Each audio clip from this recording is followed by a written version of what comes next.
പോലീസുകാർക്ക് നേരെ ആക്രമണം നടത്തിയെന്ന് പോലീസുകാർ പറയുന്ന രണ്ട് യുവാക്കൾ പിടിയിൽ. വയനാട് കോളവയൽ മാനിക്കുനിയിലാണ് പോലീസുകാർക്ക് നേരെ ആക്രമണം നടത്തിയെന്ന് പോലീസുകാർ പറയുന്ന രണ്ട് യുവാക്കൾ പിടിയിലായിരിക്കുന്നത്.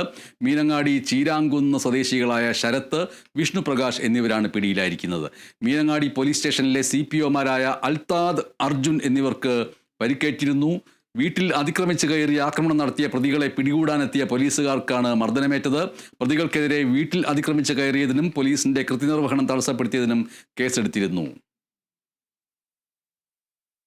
ഈ നഷ്ടപ്പെട്ടു പോയ ഫോൺ തിരിച്ചെടുക്കാനെന്നുള്ള വ്യാജേന ശരത്ത് എന്ന് പറയുന്ന അയാളെ പുറക്കാടി സ്വദേശിയാണ്. അയാളെ ഒരു വീട്ടിൽ കയറി ചെന്ന് അതിക്രമം കാണിക്കുന്ന ഒരു ഫോൺ മെസ്സേജ് വന്നിട്ട് നമ്മുടെ രണ്ട് പോലീസ് ഉദ്യോഗസ്ഥർ അവിടെ ചെന്നപ്പോൾ വീട്ടുകാരുമായിട്ട് നല്ല അടിപിടി നടക്കുന്നുണ്ടായിരുന്നു. ഈ പോലീസ് ഉദ്യോഗസ്ഥർ ചെന്ന് പിടിച്ചു മാറ്റാൻ ശ്രമിച്ചപ്പോൾ ഇവൻ്റെ ഒരു കൂട്ടുകാരനെ വന്നു, വിഷ്ണു എന്ന പേരിൽ.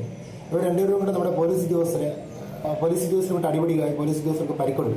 അങ്ങനെ നാട്ടുകാരെല്ലാവരും കൂടെ അവരുമായിട്ട് ഈ രണ്ടുപേരും വിഷ്ണു ശരത്തിനെ നാട്ടുകാർ ബലം പ്രയോഗിച്ചു, കീഴ്പ്പെടുത്തി വെച്ചു. പിന്നെ ഞാനും കൂടെ ചെന്നതിന് ശേഷം അവരെ അനുനയിപ്പിച്ച് വണ്ടി കയറി. മദ്യലഹരിയിലായിരുന്നു. വേറെന്തോ മയക്കുമരുന്ന് ഉപയോഗിച്ചിട്ടുണ്ടോ എന്നറിയില്ല, അത് പരിശോധിക്കുന്നുണ്ട്, ബ്ലഡൊക്കെ എടുത്തിട്ട്.